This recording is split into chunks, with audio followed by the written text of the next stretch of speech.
Managers कहाँ replace होने वाले हैं आईओटी से? मैनेजर्स एफिशिएंसी दिखाएंगे sir.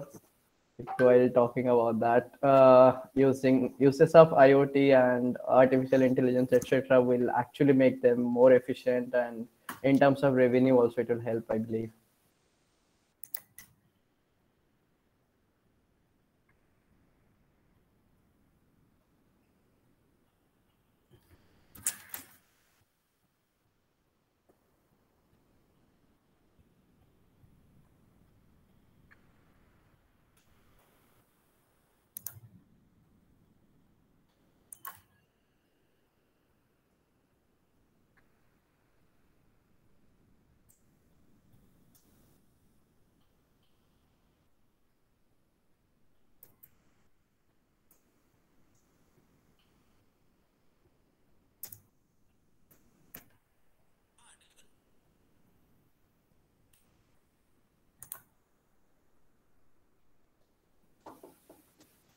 Good afternoon, Surendra sir.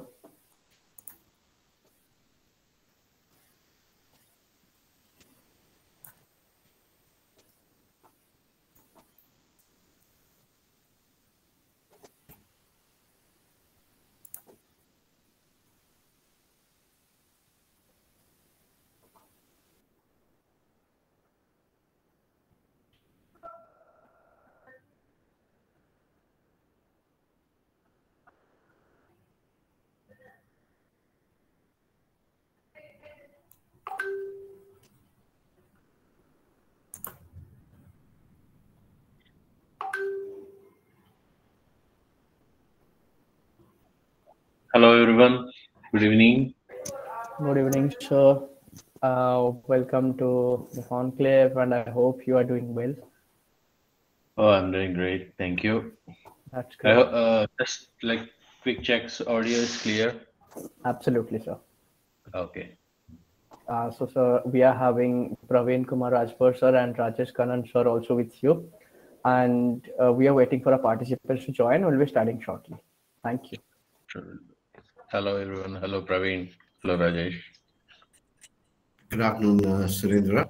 How are you doing? Doing great.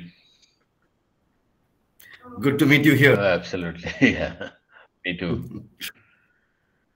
I mean, really admire these folks on Sunday evening spending time on a session.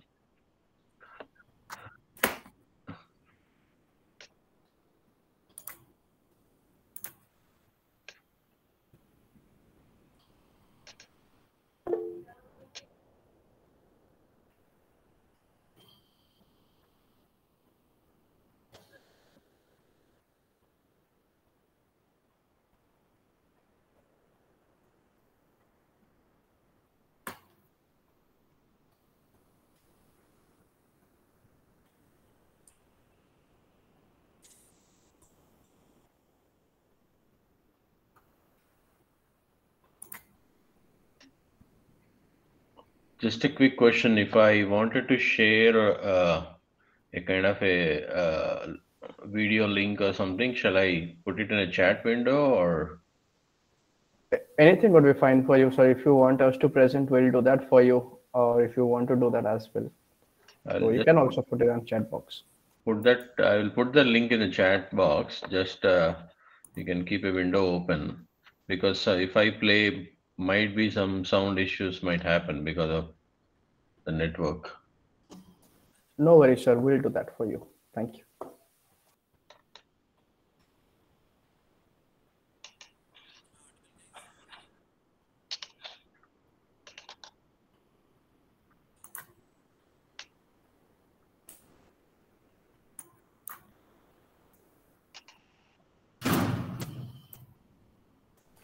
Received it, sir. Okay, cool.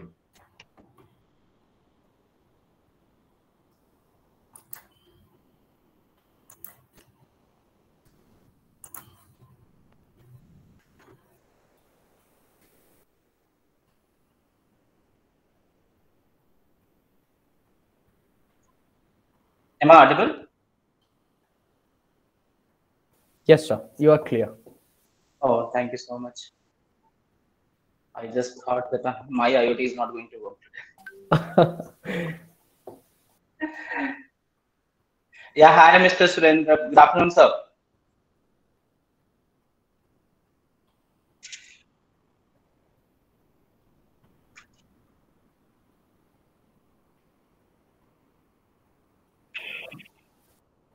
I believe he's facing some network issue.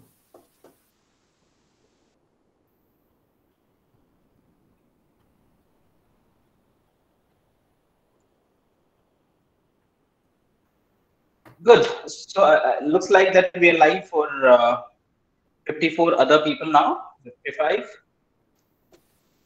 Yes, sir. 62 people joined. So there are more joining as it's a Sunday afternoon. So yes, these people are getting ready to learn a lot of insights from today's panel. Yeah, this is really exciting to see the Sunday participation for the learning these days. Good. Really appreciate the energy. Thank you so much, sir. So I believe we should not wait for more. We should start. Let the participants join. So over to you, anchors, please.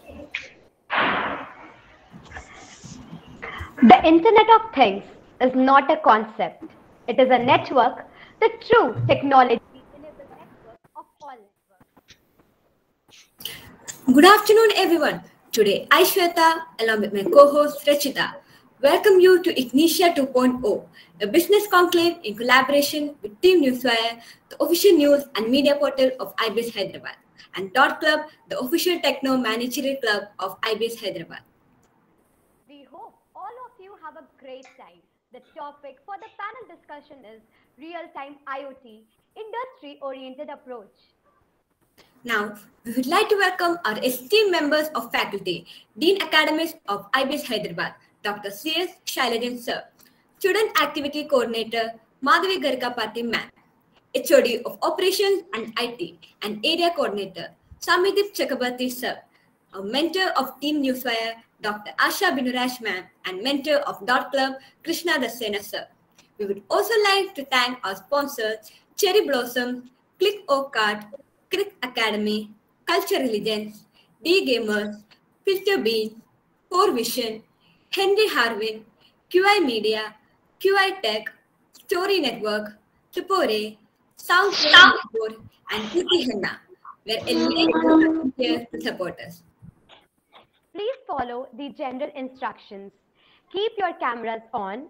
Your mics should be on mute. You may use a chat box for any questions.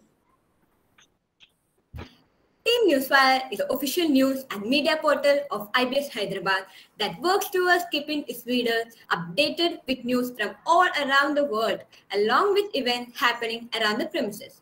With our events, conclaves, and panel discussions, we bring practical knowledge to our community about corporate life through taboo topics and events like Human Library.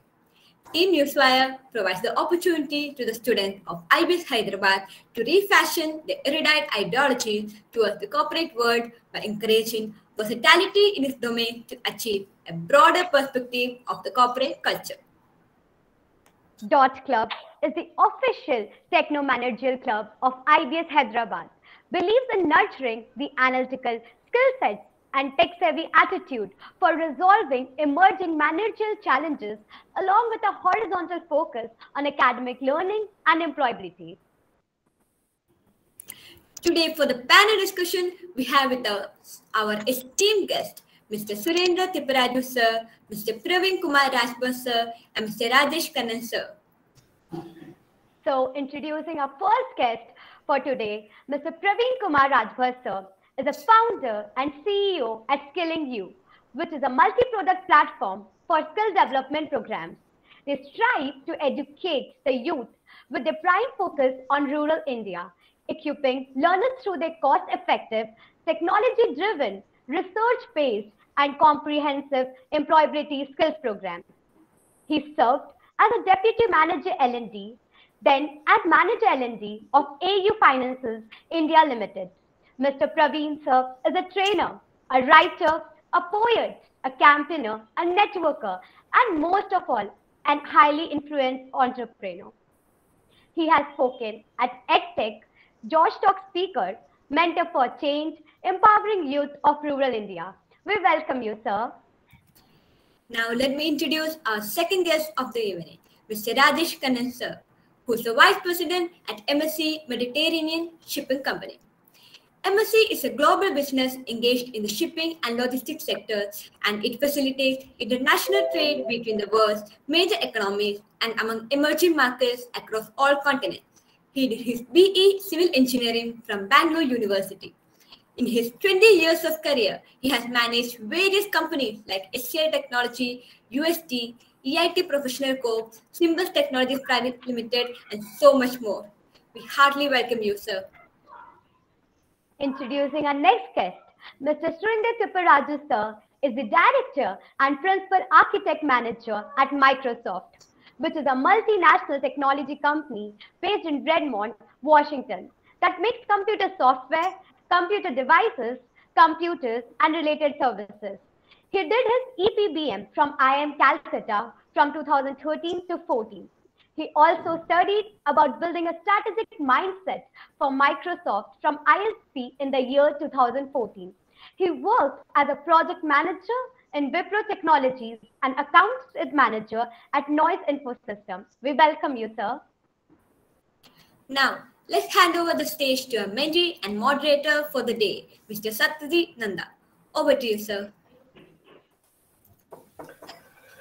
Thank you so much, guys, and we welcome each and every distinguished panelist and our guest speakers for the day. And first of all, thank you so much for taking out your time from your busy schedule, and of course, this is a Sunday, so thank you again for coming. And now, before moving forward, we just wanted to, like the topic as it suggests, real-time IoT industry-oriented approach. So while we are talking about the aspect not so technical, but a bit of managerial. So we'd like to request Surendra sir, then Praveen sir and Rajesh sir to tell a brief about the topic, and then we'll move forward with further questions. Over to you, Surendra sir, please. Hey, good evening, friends. Really, it's my pleasure to be part of this August panel. Mr. Rajesh and Mr. Praveen's profile, when I read it and heard about it, it's really, really good to be part of this, and really appreciate all of you really being Sunday and afternoon, and it shows the passion for learning which you are showcasing here. That's what I would say. And thanks to IBS really connecting industry and academia. I always believed that that's the kind of a powerful media which should start right early in the game. Okay, it's not about like completing your degree and then looking for where to go, what to work, which company to pursue. I believe it should start right on the first semester, on first day. What is the industry you wanted to pursue, or which is the best players in the industry to know about it. Okay, so now coming back to the topic today, the industry IoT. Actually, I wanted to hear the thoughts from you. Why you picked up this topic? Are there any specific kind of direction, or you had some kind of a market inkling that you need to know more about this, or it is just like out of many topics, this seems to be something different and you picked it up? Absolutely, sir. While talking about IoT, machine learning, artificial intelligence, which is actually grasping over the world nowadays, and be it in edtech, be it in education, like manufacturing or computer peripherals, anything, it is there. So now we would like to hear from our distinguished guests that how actually technology, this kind of technology, is helping in our managerial aspects. While talking about a manager, it's a misbelief that they do not need to learn a lot about technology, and they do not need to learn about IoT, machine learning, but how it is actually helping and how the learning will help them grow their employability. Okay, cool. I mean, as you rightly said, enabling AI in every organization is something which is basically catching up the industry. And if you look at any of the studies, any of the familiar studies with McKinsey's and Gartner's and other thing, there are like 3 waves that is been catching up, and you can see that wave growing in next 5 years. Okay, what started as a migration and modernization of their enterprise, okay, is the first wave where uh, just sharing my personal experience, I've been in this with the data and AI from last 14 years, and then last 7 8 years I've been interacting with a lot of customers. 5 years back, we used to go to the customer and talk and convince them that okay, digital transformation and AI is going to be the future. So there used to be a lot of storytelling there. But now it's not the case. Customers are telling us, okay, we know about it, how you can help us transform. And this started around 2 3 years back. Now that wave of digital transformation is already caught up. A lot of enterprises are moving, and the data shows that anybody who is not taking active steps during digital transformation, their survival in the industry, in the market, is going to be questionable in next 3 to 5 years. Okay, and if somebody who is really taking active steps, definitely going to catch up the game, and their profitability and bottom line will be at least like 120 to 130%. This is a study established by McKinsey. And from that wave, from digital transformation and modernization of their ecosystem, from the enterprise, the next stage, what we are right now thriving, is the multi-cloud environment. Okay, so it's all about the connected enterprise. The data could be coming from line of business systems, or it could be coming from IoT devices, or it could be from the from any of the systems. So there is a question which cloud technology and which ecosystem to choose from. And that's where, if you take Microsoft, Amazon, Google, Alibaba, a lot of cloud providers are there, even private cloud providers are there. Enterprises are exploring and in trying to understand, do we invest on one cloud technology for running their connected enterprise, or a multi-cloud technology? Okay, so that's what is the iteration is happening, and there's a lot of work that is being done in terms of seamlessly managing the entire connected enterprise using this multi-cloud technology. That's the second wave. What you're going to see in the next wave, okay, is going to be the edge computing. Okay, that is where is basically the whole IoT business, and the edge computing is going to play, or OT, they call it as operational technology.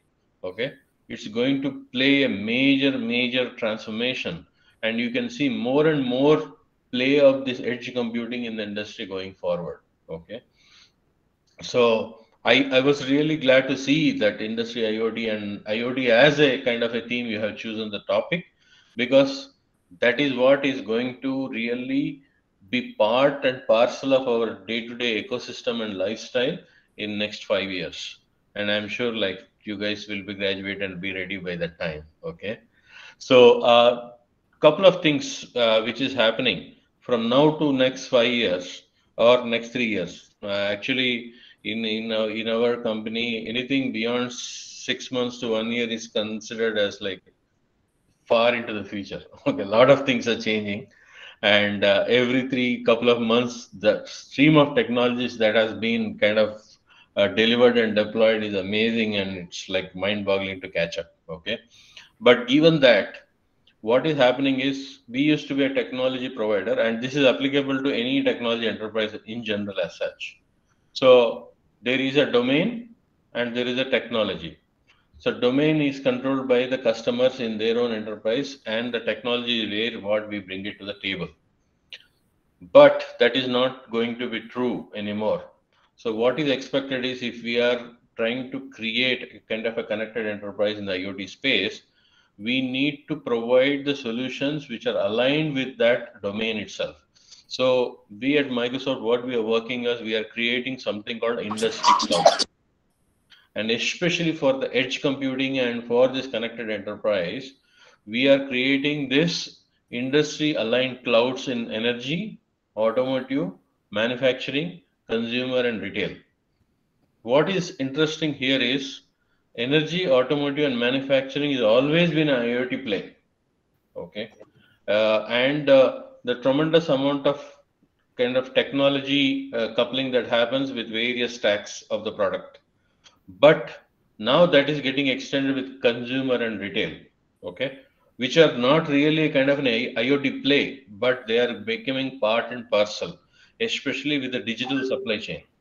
Okay, so this is where, like, if you look at energy, automotive, manufacturing, consumer, and retail, what else is left? Okay, nothing is left actually. Okay, consumer and retail will bring in all the travel logistics into the game.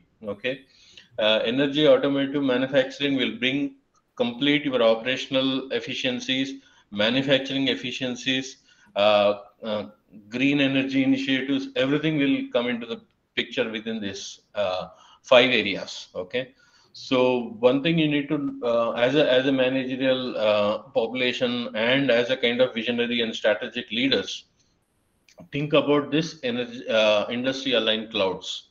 That is where is going to be one of the important segment for all of you to really understand what is happening in industry and what is happening in technology and how both are kind of interplaying, okay, in order to bring the solutions. For example, if I tell you about automotive or a manufacturing, okay, and a retail, okay, in these spaces, we are actually working on something called digital twins. Digital twins is one of the most important segment in this IoT space where we are investing heavily and we are preparing the solutions. What this means is basically whatever data you collect from the field, which will basically get processed and you basically create your operational reports or operational guidance and other thing, that same data is actually fed into a digital twin model which is prepared using your machine learning and AI services. It is an exact replica of real world business process.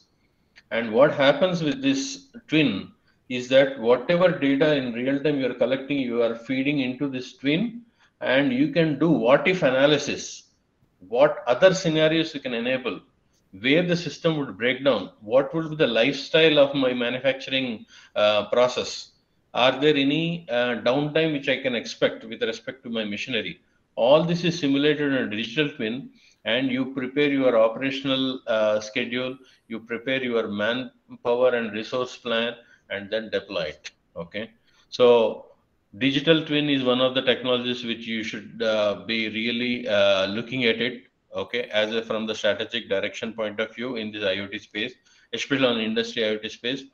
Predictive maintenance, smart buildings, these are all couple of areas which as a leadership team, as a think tank, you should be focusing on going forward in this space. Okay, so with that, I'll just take a pause and wanted to hear your thoughts or questions, and also from other panel members. Thank you so much, Surendra sir. And shall we play the video now, or you want to play it? We can play it later. Well, I mean, let's Okay, get into sure. some discussion. Thank you very much, sir. And now, do you have any question from the audience for this? Let's keep it interactive because I don't want it to have a monologue here. Absolutely, sir.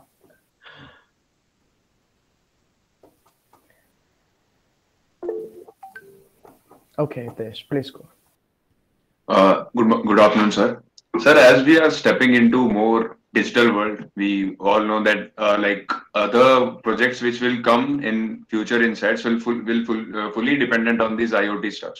So, any planning is done from the industry point of view, or what all strategies they are planning to let us involve also, like the upcoming students also, to shape them to learn these things, because now it's a necessary tool. No, it doesn't matter like in which field you are. You need to have a basic prior knowledge of these things so that you can excel more in your particular field. So what all steps I want to know that industries are taking, or like what all education sector needs to be upgraded so that we are skilled when the time comes for like performance. Very good, Hitesh. You have touched upon a very important point, how to be ready and proactive for the industry before you get out of your college.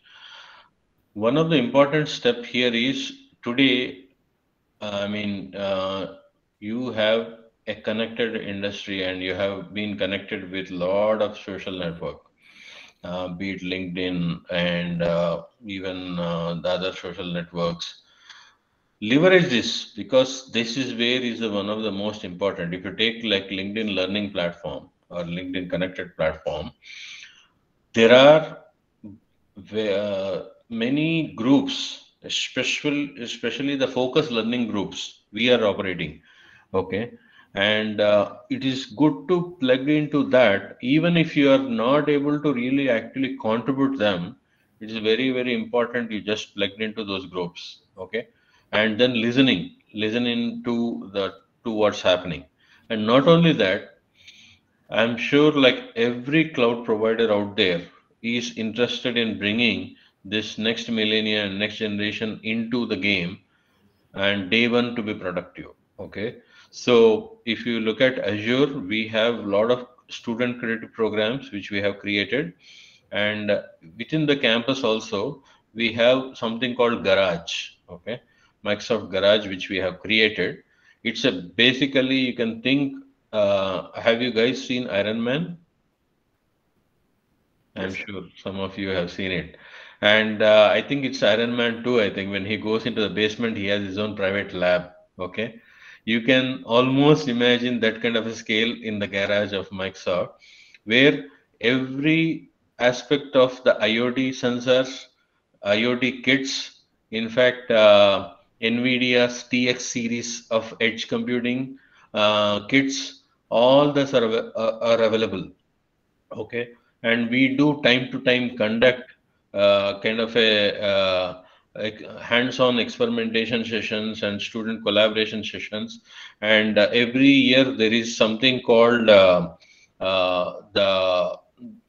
week hackathon, we worldwide week hackathon, which we conduct, and we are inviting even the external student teams to be part of it. Okay, so plug into those forums. Okay, and start small. I don't want you to basically disrupt your academic syllabus, which sometimes kind of outdated. I'm sorry to say that with respect to what's happening in industry, but that is where like you need to really stretch yourself and plug into these kind of forums and then equip yourself.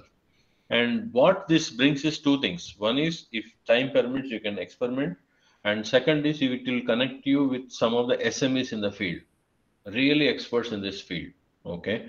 And that will give you perspective of where to focus on, what to approach on.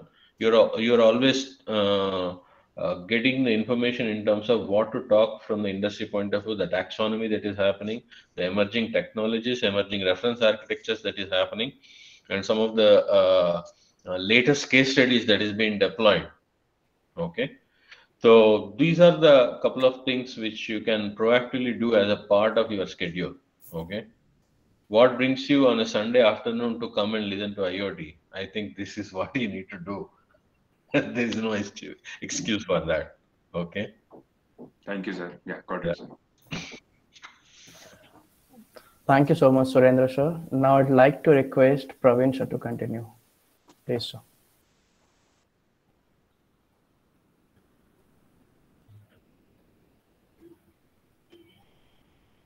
Sir, you are on mute. Kindly unmute it.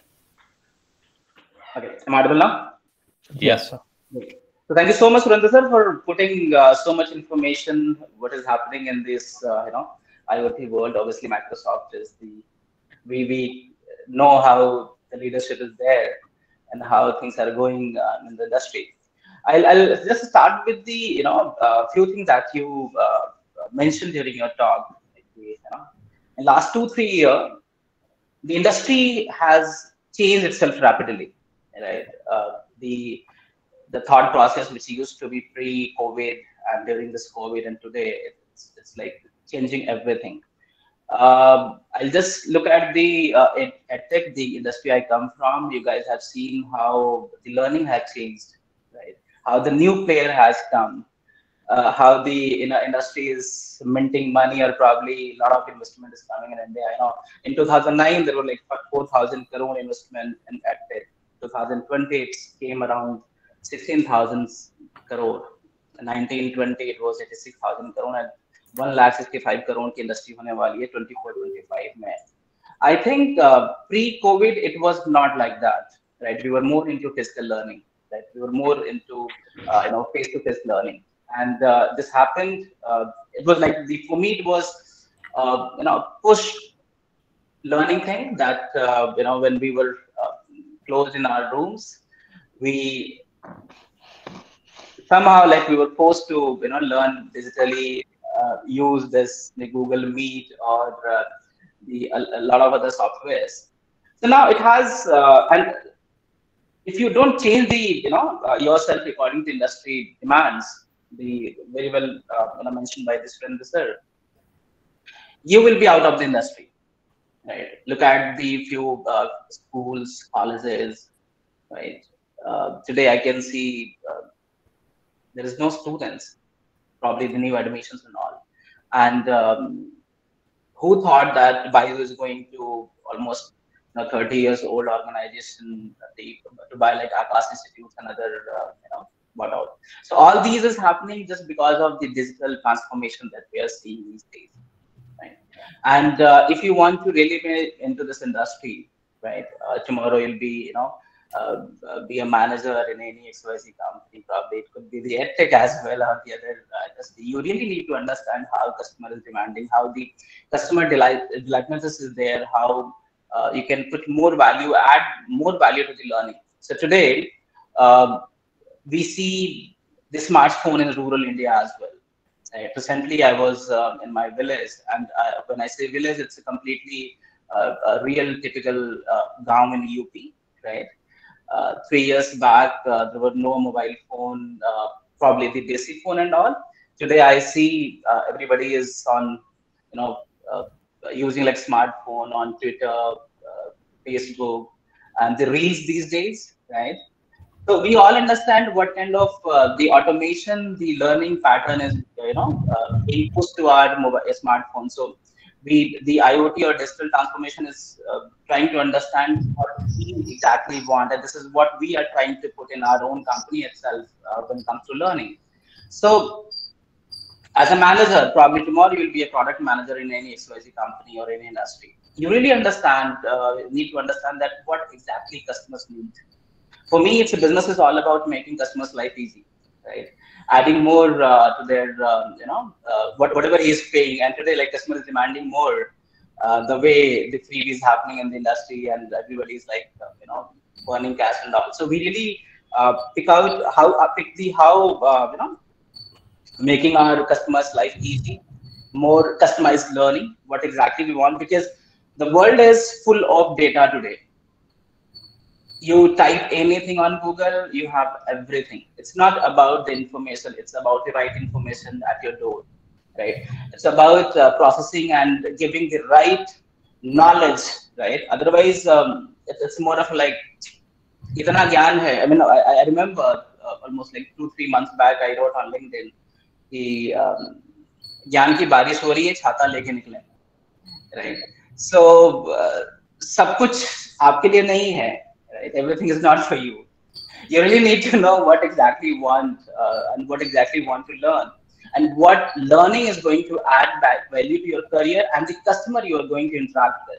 Otherwise, you are going to lose the business. And in every 2-3 years, I see the business changing its behavior, right? So earlier it was more of like physical learning. Today we are connecting through Google Meet, having the great leaders with us and discussing the IoT things. It's just because of the learning, innovations, learning empowerments, which is happening in this system. So my input is all the people there. Just try to understand the customer behavior, the industry requirement. Because tomorrow, if you will be in a meeting of the product development team or probably the strategic team, आपको समझना पड़ेगा कि industry क्या चाहती है आपसे. In fact, what company is demanding for you, how you can make company profitable through this technology, how we can make customers' life easy, how we can make this digital transformation easier to our customers. So If I talk about the rural India, still there are a lot of things to learn and make life easy, right? So I recently I saw one thing. In fact, you have seen the Alexa ad these days on TV, right? That TV is saying the Alexa play all is well, and मेरी Alexa automatically बोलना शुरू कर देती है, right? So that doesn't identify कि ये TV की आवाज है या फिर मेरी आवाज है. So there are a lot of things that we can fix, or we can add more customized to the home or the learners there. So this is my point. Obviously, going forward, we will add more discussions. So thank you so much. Thank you so much, Praveen sir. Now I'd like Mr. Rajesh sir to come forward and speak about the topic. You're welcome, sir. Please. Thank you. So let me take this as a privilege to be here. Thank you, ISP and Dr. As you see, there is a race of automation happening. And this race of automation is on the race with technologies like artificial intelligence and IoT. So now if you look at, I'm basically from an industry, I worked in two industries, banking, finance, and now into shipping. As you see, shipping was to Mr. Surendra, we are a Microsoft shop completely. We have just moved into Azure too. So what my CIO used to ask, do we have to follow certain technology or a certain, or different technologies? Most of these companies, as a race of automation, have developed a lot of data. And if you look at globally, there are about 20 billion connected devices. From a point of, not the service provider, we are also service provider. In the point of a technology division, how do we utilize this data and take decisions? Right. This is very important for us.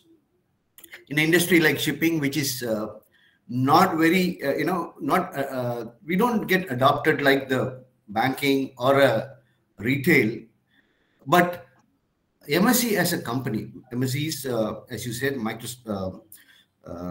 sorry, we are Mediterranean shipping company. We are second largest shipping company in the world. We have grown. If you've seen, last 10 years, we have outgrown. We have taken to the second place, adopting technologies. And really, I think Microsoft has helped us globally. So coming back to IoT, these devices, shipping, as a company, we are trying to evolve into different areas using the technology. One, we build a smart ship. Okay, this is the model. So we are into liner shipping. We are into, cruise, one of the best cruises in the world.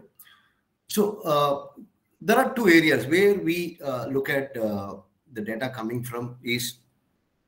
One is tracking. This is very important. Not just tracking, then take a decision making. So all these data help us to make useful and business decision. Not just now, also for the next few years, where we go forward. Where do we want to be? Are we going to take number one place?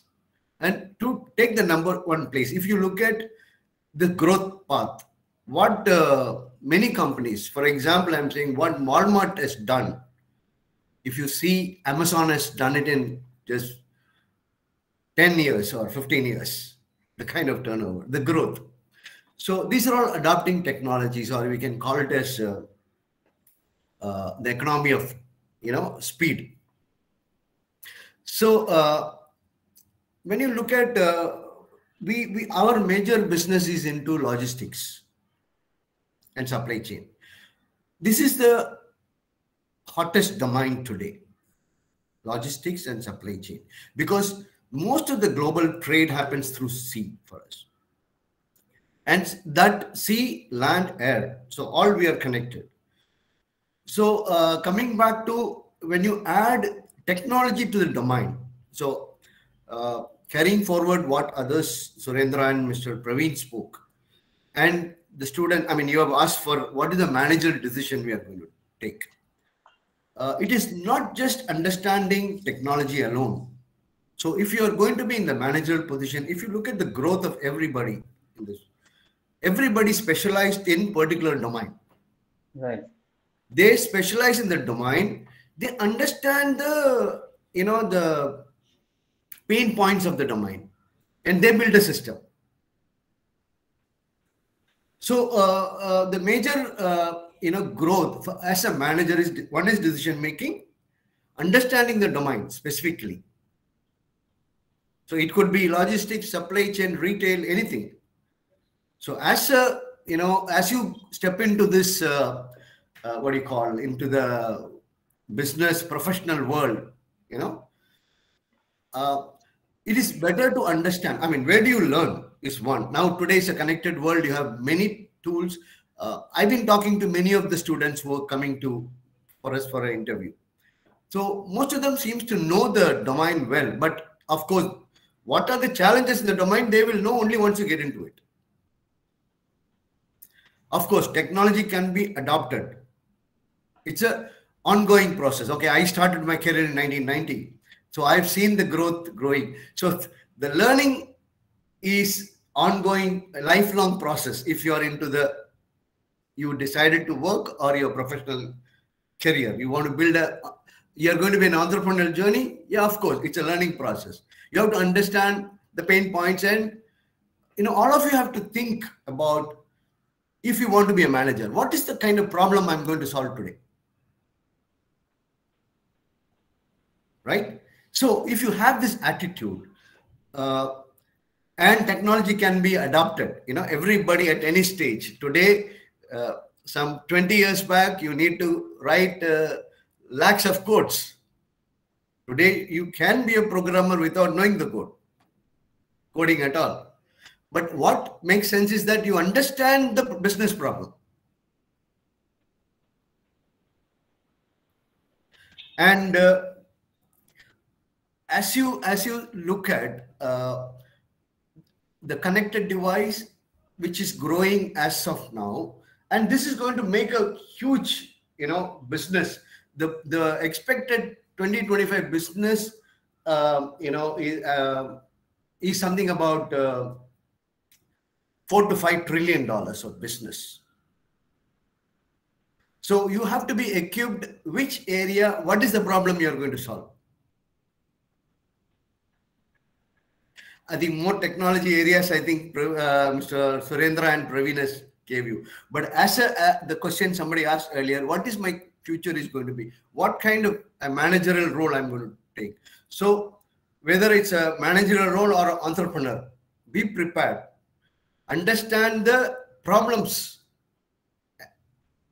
or challenges, not a problem. I'm sorry to say problem, a challenge. Work on it and be ready for it. And always have a mindset of what is it I'm going to solve today. So I think with that, if you have any questions, we can. Thank you so much, sir. And thank you so much, all the distinguished speakers.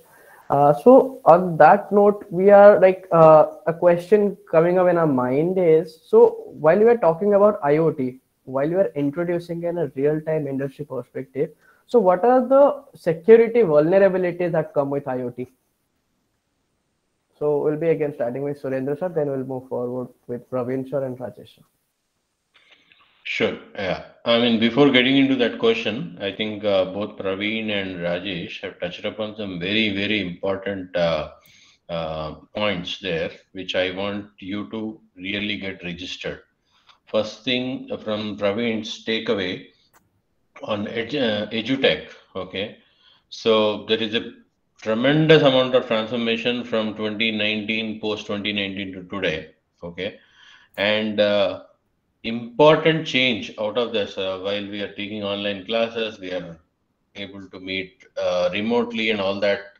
Given that context, there is an important change in the education system, because not everybody is physically present in the same class, okay, at the same time, and they are geographically distributed by time zone, by location, okay, all that. So the next wave of education change is going to be kind of a personalized education content.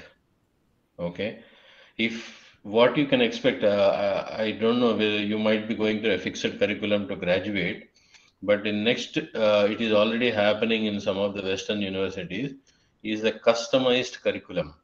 I will choose what subject, when I want to take, and at what time of the day I will attend the class, and at what quarter of the year I will give the exam. Okay, and what I want to appear in my certificate.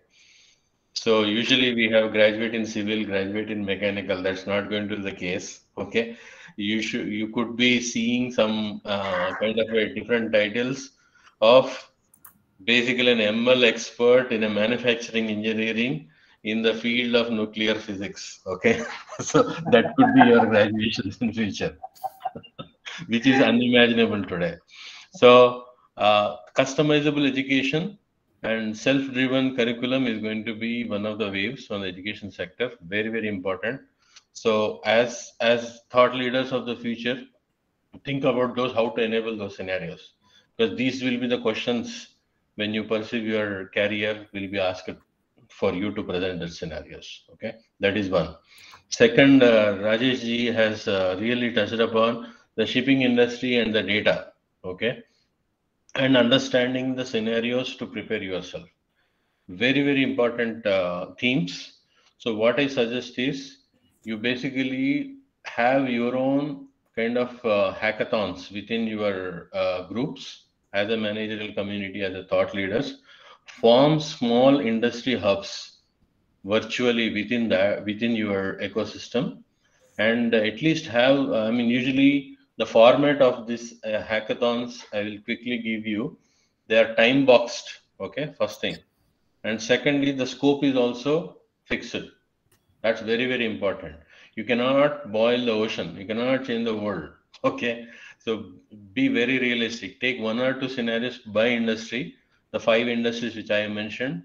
And as Rajesh ji was mentioning, form the small hub teams, think tank teams, and have a hackathon to understand the scenarios. Look at your published news, look at your industry reports, look at some of the happenings from the industry segments and the videos. Okay, take that, form those groups, do a hackathon. Okay, and in hackathon, what you can see is what 3 segments you can divide. What kind of data gets generated in that industry? What kind of processing that is happening in the industry, and how the results of that processing will result in an action, right? How those actions are actually impacting the industry. Okay, very, very important. Okay, so actually I put together a small slide for you guys. I wanted to, since you said from the managerial point of view, you wanted to prepare yourself for the industry. Let me share this, okay, and then we will get into your question. Okay. Sure, sir. Let me know if you can see my screen.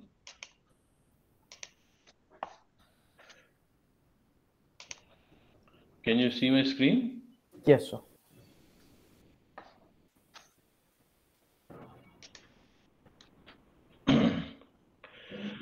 So one of the most important, I'm actually glad listening to Praveen and Rajesh ji. This basically captures the essence in terms of what I'm going to talk. Any industry segment or any area is generating tremendous amount of data. So as a managers, as a leaders, recognize that data is your gold mine. Data is your asset. Data is your fuel for the future. And that data is only useful if you can convert the data into an action. Very, very important. Very, very important concept here. If you can convert the data into an action, that's where you are bringing the real value to any enterprise, or to any employer, or if an entrepreneur for your company. Okay, data is your asset. And how do you really bring the value of that data into an action, and how do you generate that value? Is the important question you should ask yourself. And usually this happens in two areas or two layers. Okay. The first thing is called generating the business intelligence. Okay. So leave about the real-time IoT here. Let's say you got into a manufacturing process or retail process and you want to digitally transform it. You look at last 5 years of data, 10 years of data, whatever data that is available. Okay. Then ask two questions. What has been happening in that space? Okay. And if certain scenarios happen, a certain company has transformed into new product line, or a company has actually acquired another party, or actually sold off a unit, why did that happen? Okay, these are the two important questions you should answer. And what that gives is basically the business intelligence of what is happening in that industry. With that business intelligence, by group of experts, looking at those insights, you will make decisions. Okay. By bringing the business intelligence with the existing data itself, you would have transformed your enterprise to a large extent. And this you can do in your hackathon. There is tremendous amount of data out there in the industries on various segments. If you go to nic.com, if you go to kaggle.com, if you go to Google public data sets, even Microsoft public data sets are available. Just go download those data sets and try to generate your business intelligence reports. Okay. And that the group of experts with these insights making decisions results in an action, which is the first set of value which you can enable for any enterprise. Once you enable your BI, that's where you are going into the next level, which Rajesh has touched upon, automation. Okay. Automate everything. So there are 3 levels of evolution that happens once you enable your business intelligence, which is artificial intelligence. And in artificial intelligence, you are actually addressing 3 additional questions. What will happen from the predictions? Okay. And in case a scenario happens because of all the data and all the analysis you did, what actions an enterprise should take? Okay. That is where the recommendations will come into picture. Now you have predictions, and once you have your recommendation, if you can automate as a self-learning engine to make the decisions, okay, that is where the real value you are bringing into an enterprise. That is where your enterprise is running based on the data, okay, intelligently, and making the predictions, making the recommendation, and taking the actions. Okay. I thought it's very, very important as a managers, as a leaders, for you guys to get this perspective of how to bring the value from the data into an action, and how organically you can develop this maturity within an enterprise. And this experiment of enabling AI and enabling BI and enabling AI is something which you can do within your academia environment itself. Okay. Identifying the scenarios and connect with industry leaders, prepare your hackathon results, present it to the industry leaders. Okay. And I will bet nobody will even companies will be lining up in front of your campus to pick you up. Okay. I can guarantee that. Okay. So with that, now coming back to the security aspect, 2 things. Yeah. I'm sorry to interrupt, Surinder sir. Just to add here, I'm ready to share my industry's columns. So, I think this is really an amazing input and the advice that you have shared, and this is the right way to come up with the solutions and challenges. So we as an industry always face some unique problems, and the new brain can come up with really amazing ideas to fix this up, right? So yeah, the brilliant ideas. Thank you so much. So if anybody more interested into get some edtech industries issues, I'm ready to share. There you go. You have your sponsor. Yeah, please. Now coming back to Shashank, right? Somebody? What's the moderator name? I see only student as your title. Sorry about that. Yeah. Satyajit here, sir. Yeah. So you have touched upon a very interesting thing in terms of security vulnerabilities.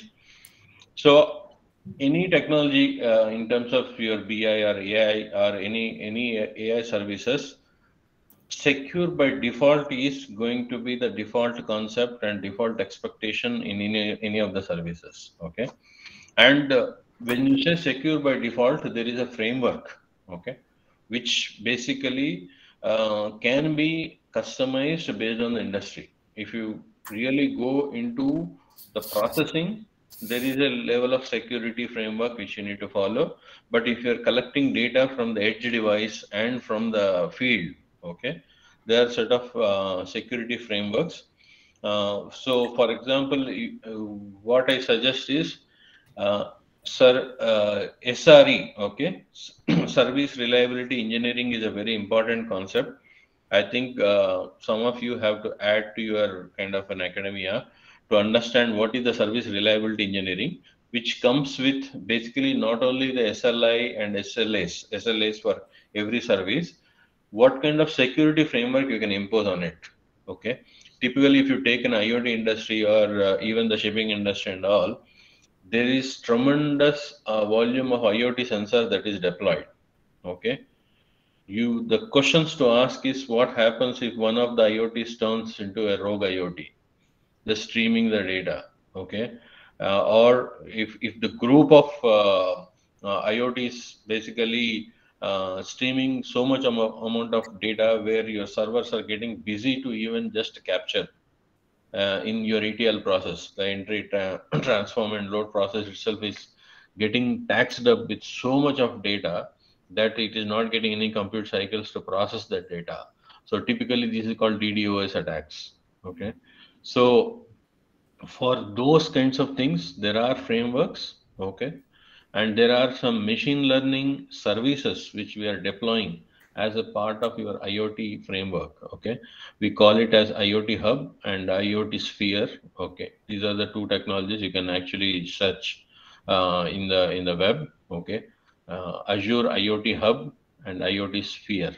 Okay, these technology, there is tremendous amount of good information how these technologies operate, what kind of capabilities they bring in, and other thing.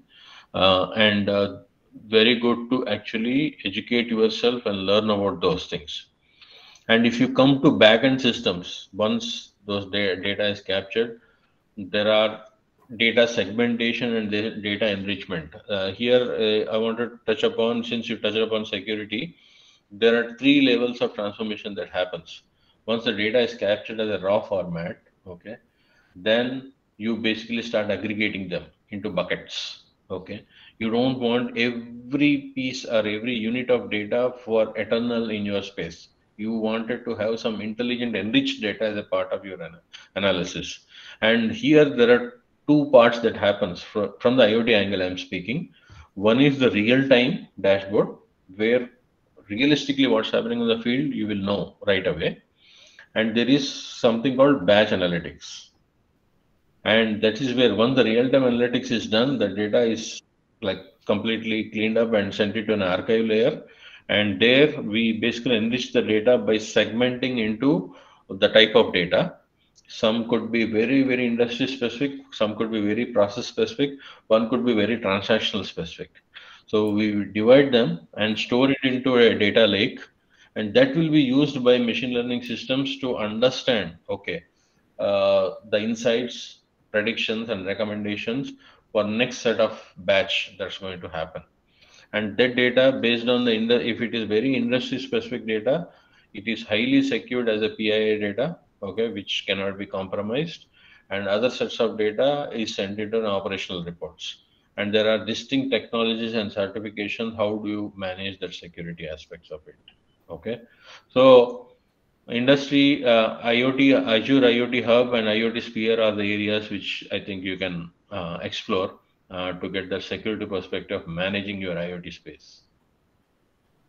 With that, over to you.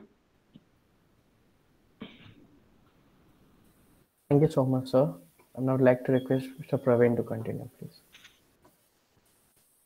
I believe the technical things is that is not my expertise area, Satyajit.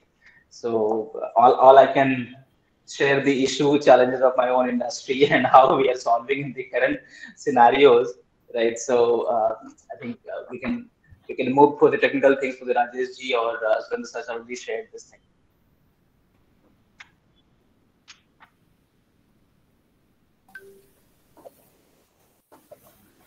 Okay. So thank you. So next, I'll be requesting Rajesh sir to continue, please.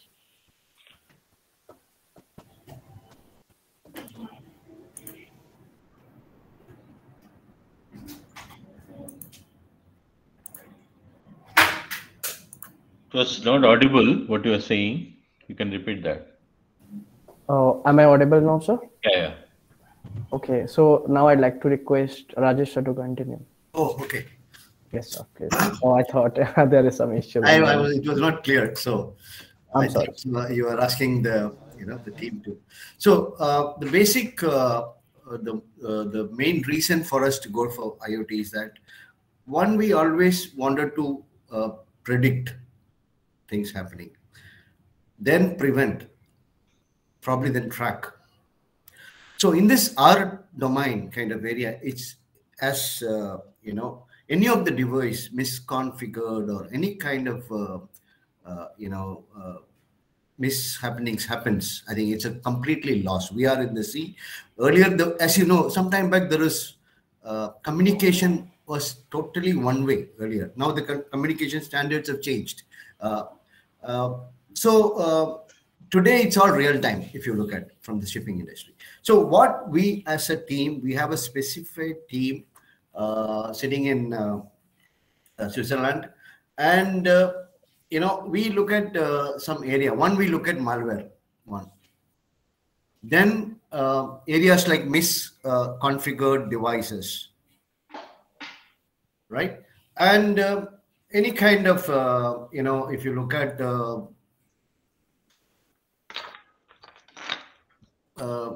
it's other areas I may not know, but these malwares are we are very strong about it. Our team specifically configured the entire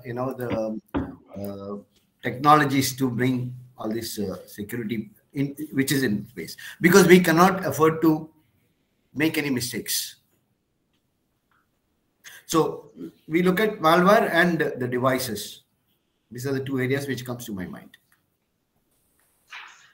Okay, so thank you so much. Now, while we are talking about employability, and everyone says, so there's a very cliche question, that is uses of artificial intelligence, uses of machine learning, IoT, whether jobs will take away or it will create more jobs. So I'll be asking the same question at the industrial level. While we are using Internet of Things, so that will create more jobs or it will take away. So what's your opinion on this, Surendra? What's your fear? Fear of, while talking about technology, yes, technology is actually limiting jobs, or how in other way it is creating. So while we are talking about blue collars, so actually blue collar jobs are vanishing. So why they are vanishing? Can you think? Probably, sir, we are going towards from a manual process to more automated, and from more we are becoming process oriented. Okay. So, and that process is controlled by what? Sorry, I'm acting like a professor here. Really enjoying the talk here. Same, yes, sir. How those processes are controlled? What controls those processes? Sir, the people are of course doing that, but yes, the mode is more inclined towards technology. Okay. What happens if somebody with process supported by technology is operating versus person who doesn't know or aware of process or not equipped with technology? Whom do you choose as a manager, as your work? Absolutely, sir. The technology one. Okay. So there goes the answer. So industrial automation, IoT, AI, ML is not going to replace people. It is the people who knows AI, ML is going to replace people who doesn't know AI, ML in future. Okay, so people are going to replace people. Only thing is how those people are reskilling themselves and equipping themselves Okay. So it is always fight between people. Okay. Machines are not going to replace, they're not there yet, they're not ready yet. Okay. So better equipped with what's happening in the in the trend perspective, in the technology perspective, reskill, upskill constantly. Learning is kind of a constant process. It's not going to be a time in, time box process. And once you equip yourself and be ready for that, okay, that's where is going to be the expectation from the industry leaders, to really have those individuals, okay. Uh, Imagine like if you are aware with any of this latest frameworks and technologies, and you get into a job, your productivity scales up like anything, and it's all bottom line is about the productivity, right? Okay, so don't fear that evolution of machine learning is going to take away jobs. That's not going to happen. Okay, there are enough opportunities. Only thing is, are you ready to really learn yourself, equip yourself with those technologies, and then grab those opportunities? And here there is one interesting kind of a perspective which I read. Okay. Uh, in AI space, there are three levels of maturity. Okay. The first level of maturity is a small automation. A factory engineer or a process engineer or a retail point of sale machine owner will have some kind of a small gadget or something which will make his job easy. Okay, that is the first level of automation. The second level of automation is the basic manual entry, like for example, digital bots. Okay, so when you call, those bots will answer your question, take some basic information and all, and then hand it over to a manual. Okay, in that handing over, they will do some cleaning and cleansing and some predictions, so from the historical perspective, and give some recommendation and provides a neat dashboard to the manual person to take it to the next level and make it into an action. That's the second level of maturity. The third level of maturity is completely taking over the end-to-end process by itself, by the machine. That maturity, in no industry we are there yet. Okay, we are just taking a very baby steps, and at least we are away at least 20 to 25 years from there. Okay, I'm sure there is enough time, enough opportunities. Okay, yeah. So, sir, on the same question, while we are talking about it will create jobs, so there are several instances we have seen that the manpower actually got reduced. So, from my experience, while from a software industry, while we are talking about the migration of cloud, initially it was like if 10 people required for a database administration, then after migrating, only 3 people required for the same. So what about the 7 people? And that is from a technical perspective. And while we are talking about not so technical, those who are from a non-technical background, so now the thing is happening that it is actually forcing everyone to learn about technology. Of course, from a company perspective, from an industry perspective, everyone wants grow and everyone wants more efficiency from a less number of employee or resources. So how to go about that, sir? So simple. I mean, whatever you mentioned is a true. There are 10 people after automation, they got reduced to 3 people or 4 people, and what happens to 6 people. And it is not such a linear sequential process. So what happens to the 6 people is either a simple question. If there is a DBA, database administrators, is going to be a prevalent job a couple of years back. Now there are hardly any database engineers at all, database administrators in our company. The reason is they are actually moving, whoever has upskilled and reskilled, they are moving into either kind of data wranglers. Okay, so basically they will start implementing and learning the skills how to handle the data, how to enrich the data, how to transform the data, which will feed into your business processes. So they have moved away from DBA, just being an administrator of our database system, to either becoming kind of a data wranglers, data engineers, and some have become data scientists as well.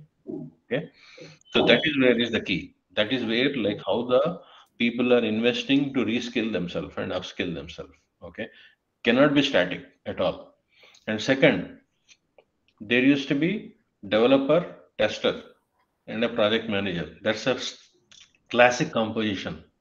I'm sure like Rajesh ji will agree with me. At least Praveen looks very young.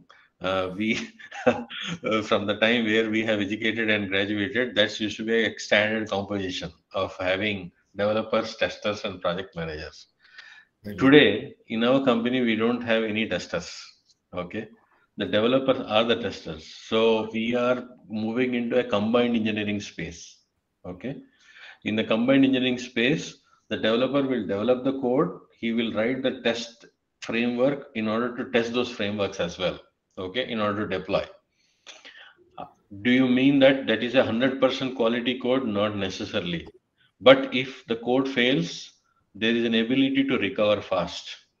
That's the key. The perspective has changed that I will test so much that I wanted to give a 100% quality code and quality product. From there, the whole thought process has changed that I will fail fast and fix fast. Okay, you see the difference? And what happened to the testers in this space? They have learned the coding. And what happened to developers in this space? They learn how to test. Okay, so this is the kind of shift that is happening in the industry. Okay, so I mean, there is no generic answer for your question. In every industry, there are specific scenarios, specific synergies. You need to look at it and transform yourself to upskill and reskill. Very, very important aspect. And that's how the opportunities get generated also. Okay. Yeah. Thank you so much, sir. It was indeed enriching.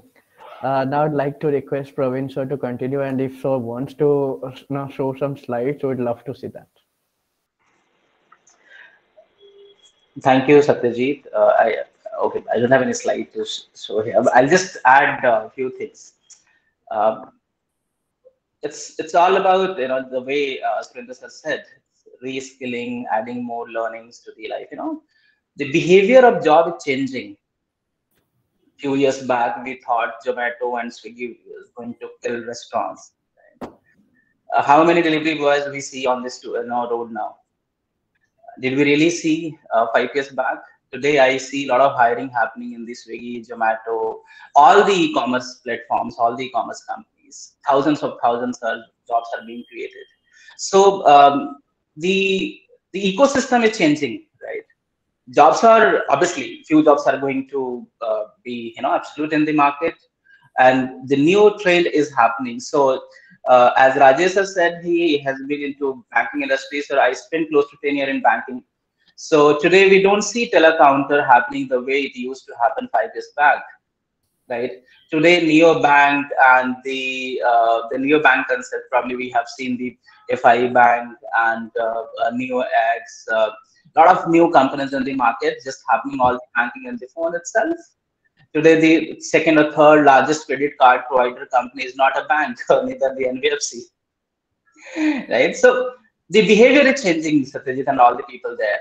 3 years back, we thought what will happen with the school teachers.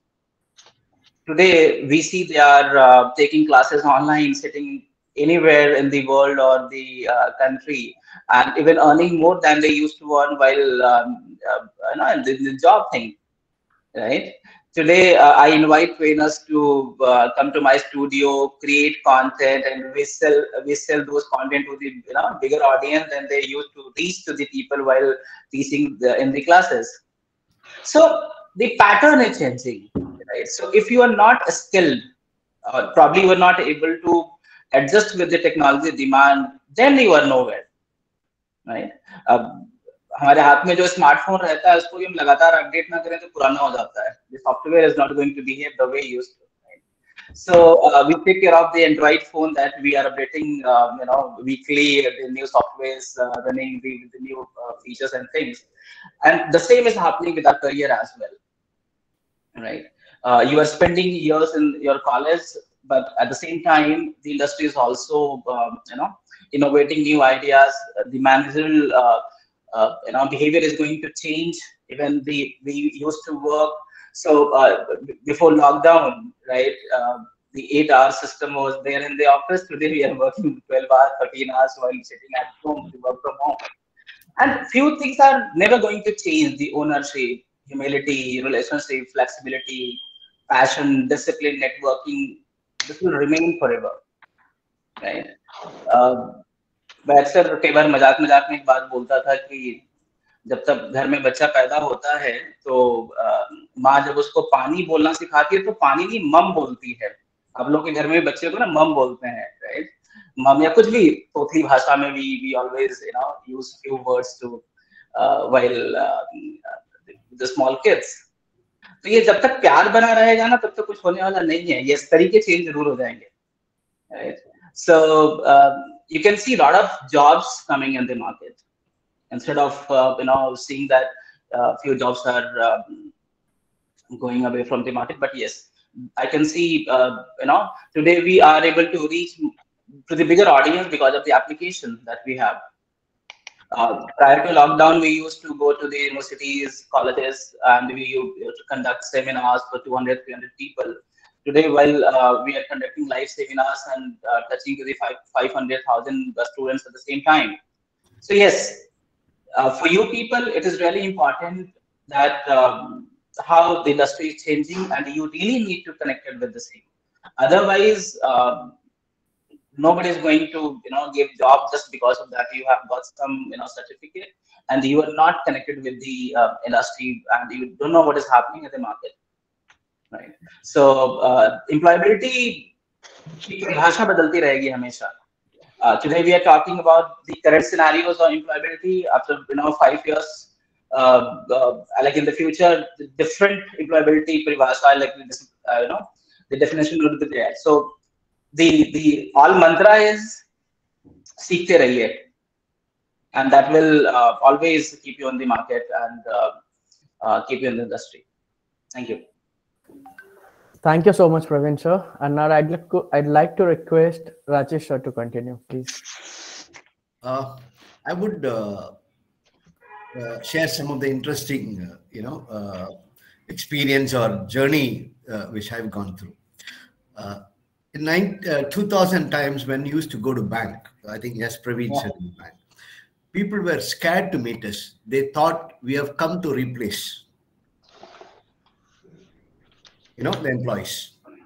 So there is a resistance. They thought they're going to replace, I'm going to lose my job. Okay. So these are fears. Fear is very good. Fear makes you change. And as I said, the old terms, change is the only constant here. So if you look at a career, as Mr. Surendra said, the change is the only one. A DBA is planning for a data engineer. Right? That's a kind of role they have to change. It is not like the earlier days. A government job, somebody will join as a clerk, retire as a clerk. Today, the industry has changed. I asked one of the, my friend who spent about 35 years in one company. I said, how did you stay? Of course, he wants to be, he was very clear. He wants to be only an employer. But he played different roles in the company. When I used to talk to people, some people comes to me for interview. I asked, he said, I will never work away from Java. That is my career. It's not that Java, you're going to retire with Java or you're going to retire with certain technologies. The only constant is change. So if somebody wants to be an employee working for 30 years, 40 years, retire there, keep changing your roles to add skill, as Mr. Surendra said, upskill, reskill. This is the only way. Somebody is bored about sales after 20 years. He has to, definitely there's a role change. The company is going to, especially companies like large companies like Microsoft, Oracle, or the services companies like TCS or anybody in the bank, they offer a role change. Yeah. So reskill yourself in various ways, create a the talent pool or a online community. Online community is very important. Also, you have a lot of knowledge about the trends, the current, employability trends, YouTube, the social media is there for you to guide you. If you look at what you want to be employable, of course, it's your core strength. Understand your strength, where I want to be. We also have a model changing slowly that I want to be a programmer, end up don't want to be a manager. But you have to become different programmer. You cannot be only one particular skill. Today you have a model of remote. The gigs is kicked off, really. You can be anywhere, work anywhere. So what is required for the remote jobs or any kind of what you want to be? So equip yourself, keep changing every 5 years or 3 years.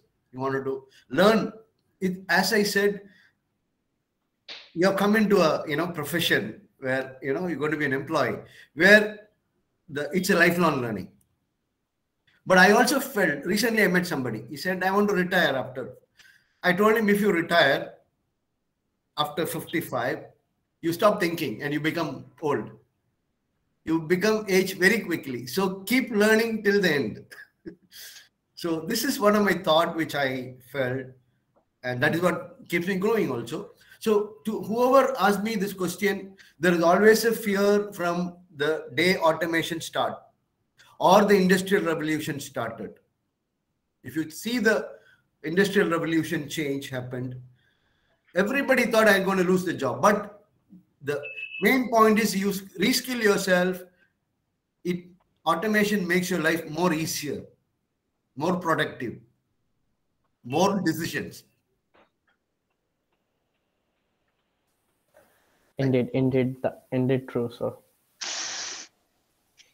Surendra sir, you want to add something? I'm done. Your voice is coming very feeble. Is it clear now, sir? Now it's better. Okay, so I wanted to ask you, do you want to add something to that? No, I think the fantastic points covered by Rajesh there. When you say full-time job or long-term job and all, these concepts are fading away. Okay, it's about relevant job. Okay, is the mantra. Okay, how relevant you are, and how relevant is the work you are doing for an enterprise.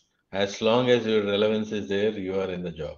That's it. Okay, there are no fixed contracts that you will join and you will retire in the same place. That's not going to be the case. In fact, another thing which I wanted to really touch upon on the theme on this topic is, are you ready for 2-day work weeks? Okay, not 5-day work weeks, not 7-day work weeks. 2-day, you work for 2 days, rest 3 days, it's all your time. You can pursue your passion. And does that mean that your 5-day salary will be reduced to 2-day salary? No. What you do in 2 days is actually more than like 2 weeks worth of work. That's where the automation brings in. That's where the AI will bring in. Okay, because doing the same task repetitively is one of the most menial jobs. Let machines do it. Okay, we are intelligent population. We human beings are bound for higher things. Okay. So think about those scenarios. France is already starting with 3-day work weeks. Yeah. Okay. So in 3 days, can you accomplish same or beyond that 7-day work week or 5-day work week kind of productivity? And you work for 3 days and rest of those 4 days are with you. What do you do? You will not be just sitting and watching the walls, right? You will be thinking about, you have an open space, open agenda. What other scenarios you can enable? Okay, so that's the kind of a thinking process one should be looking at it. Okay, yeah. Thank you so much, distinguished panelist. And now I would like to request the audience to ask some questions. So I'll be Before that, what I request is you can play that video. This Absolutely. is one of the latest scenario which we have deployed in for a company called Outokumpu. Outokumpu is the manufacturing unit in Europe. Okay, And one very interesting background of this case study is usually in the manufacturing sector, the steel casting is a very, very old process. It's like maybe 300 or 400 years old. And making a digital transformation in such a scenario, nobody could think of. They think like, what new technology, how can it change the old process? But in Outokumpu, they have actually ventured it and really made it happen. Very interesting case study how the data, technology, AI can actually transform a very, very old kind of processes of manufacturing into a new kind of a revolution. And now they have become leaders in terms of adoption of digital transformation technology. Okay, over to you. Can just play that, and I think that will be a good segue for everybody to take away what kind of scenarios we are talking about. Sure.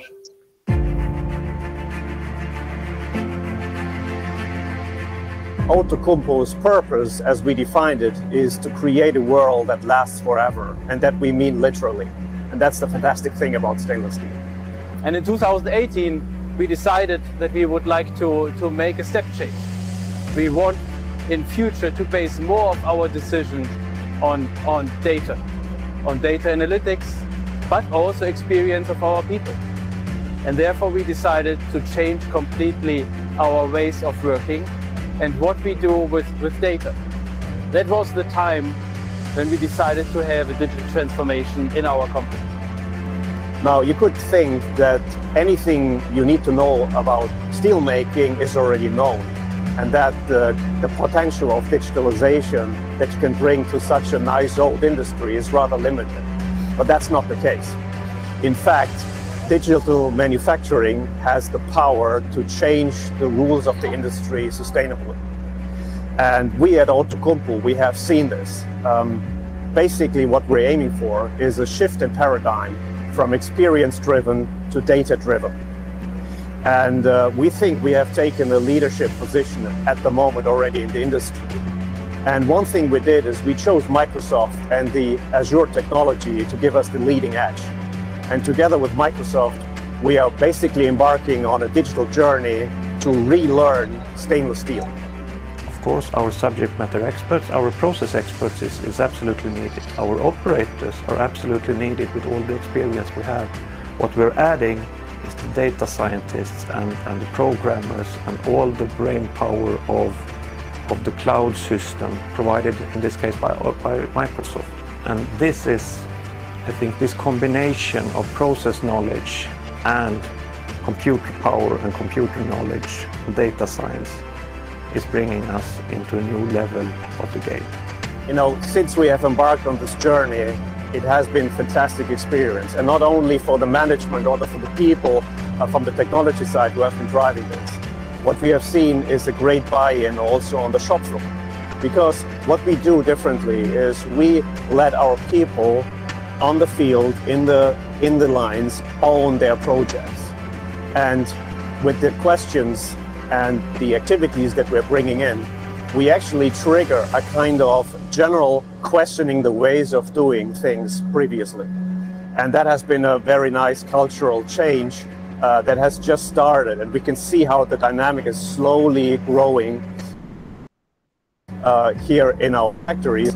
In the end, digitalization is enabling us also to meet our future customer demand. The world is changing.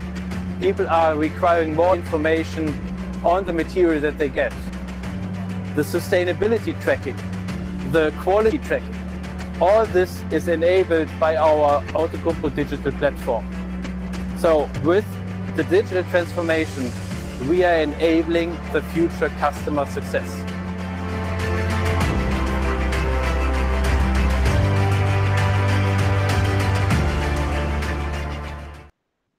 GoDaddy offers hosting that's reliable and simple to set up. Get 99.9.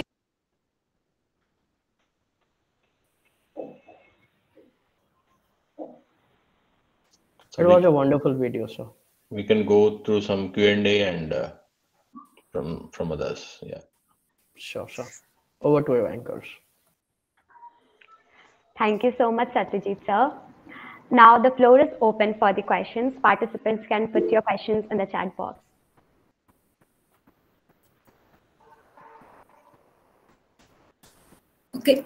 Okay. So the first question is by Hitesh Sharma.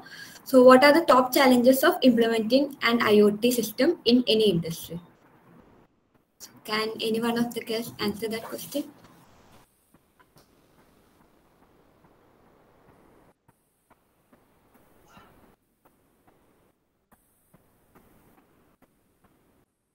Am I audible? Yeah. So I'd like to request any one of the guests to come forward and answer the question asked by Hitesh, please. So the question he asked is, what are the top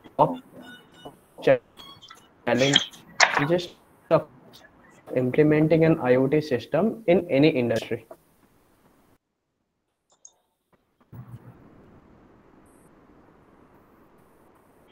Let me give it a shot. Okay. So one couple of areas. Why you're implementing IoT is the most important question to answer first. Okay.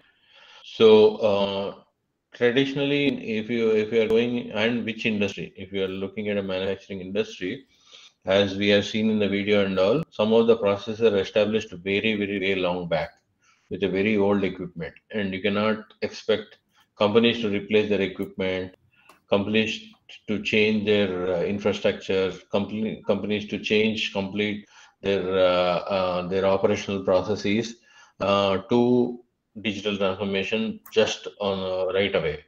So one of the main challenges we will face is the readiness of the customer from the field point of view, readiness of the factory people from the field point of view, readiness of the manager and operational leads, okay, in terms of adoption. Okay, so it's not about the technology, it is about the readiness and the change management. That is where you need to spend a lot of amount of time.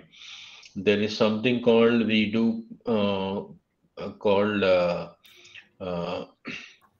digital discovery sessions. Okay, as a digital discovery sessions, what we do is we try to understand the end-to-end process and then break it into smaller sub-processes, and then ask those questions with the customers. What are those important scenarios?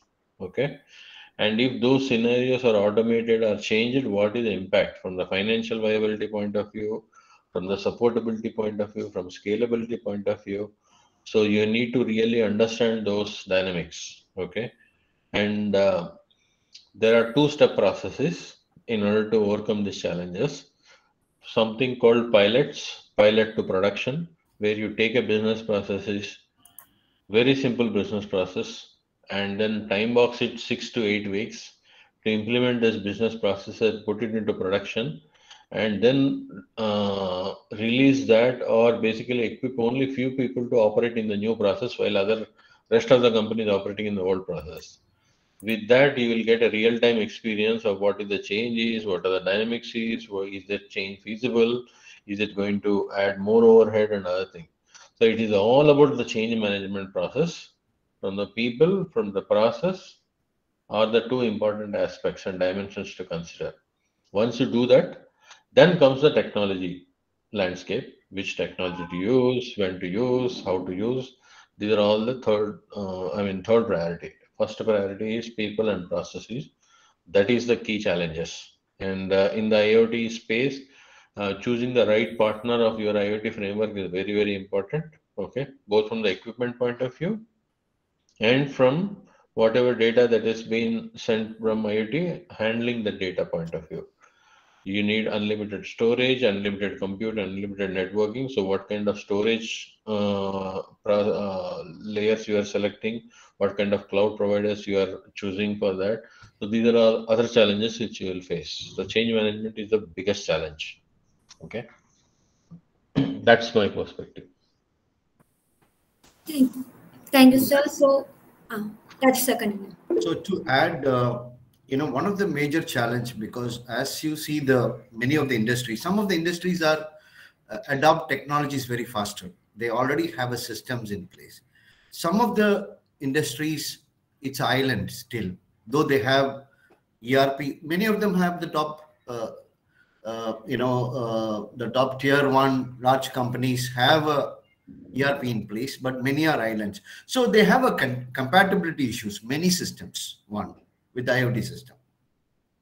So this is one of the major challenge. Then apart from identifying, though they may have the technology teams have found some use cases, but the ROI currently, if you look at the ROI, the management buy-in, you have to get it, that takes a longer time.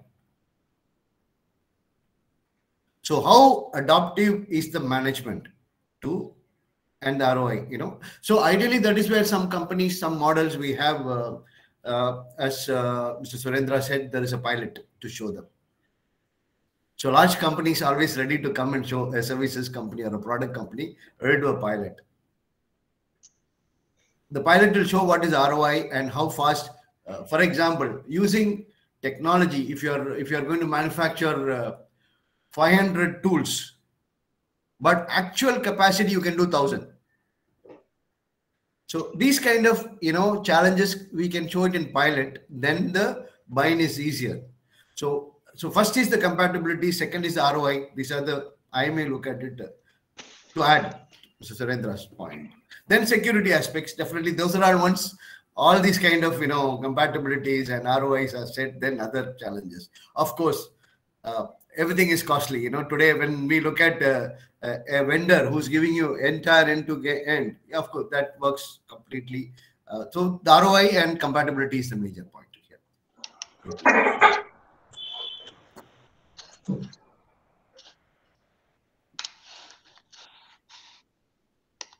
And I added one, missed one more. So some of the areas like communication infrastructure, of course, Mr. Surendra said about edge computing and the latest 5G or whatever it is. But if I've seen in a typical warehouse scenario, the communication protocol is very, very, zero.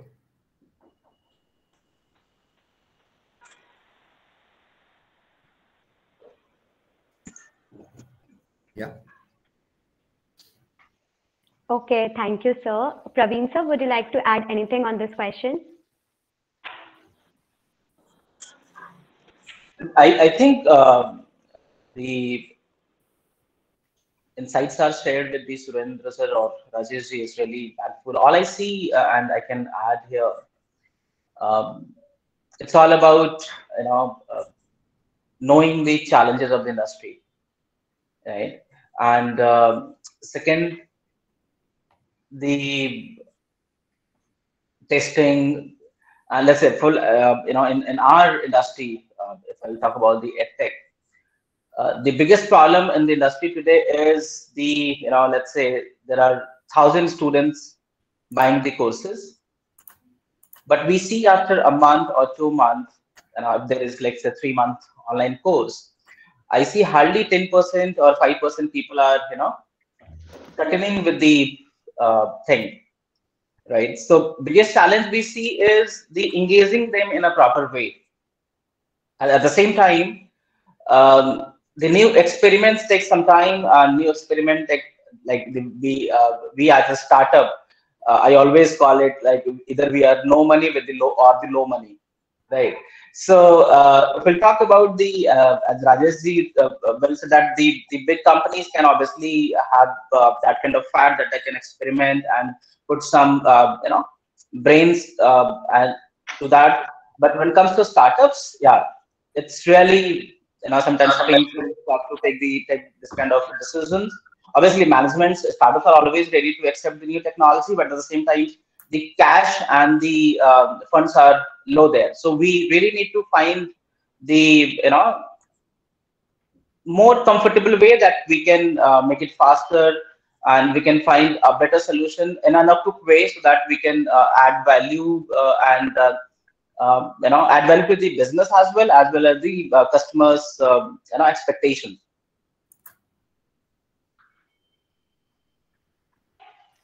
Okay, thank you, sir. We would like to take up the last question for the session. So it's by Mrinal Adabar. How IoT can be used in improvising agriculture sector? So I request anyone of you can take up the question. I think Praveen is expert on that. On the agriculture part,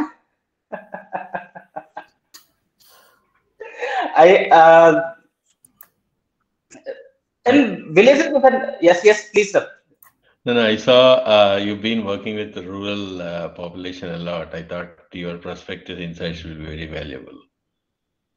A lot of things are happening in the agriculture these days. When I see few new startups adding value,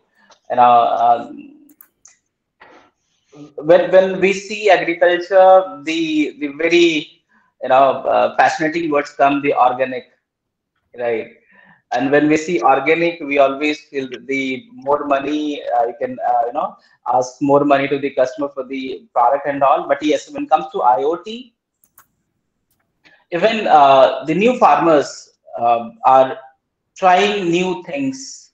If you look at the Punjab, the Madhya Pradesh, few part of UP, obviously the I see the Western UP not so accepting these things because हर जगह के areas का बहुत फर्क होता है. Lot of new things are happening. Soil testing, जो मिट्टी में नमी की हम जो बात कर रहे हैं, right? आप लोगों ने भी देखा होगा, government is also giving lot of grants to the such kind of agriculture, the shed kind of thing जहाँ पर आप shed लगाकर agriculture कर सकते हैं, कम से कम पानी में चीजें build कर सकते हैं, especially fruits. Especially, I recently saw a startup there in the market. जो एक ही पानी को बार-बार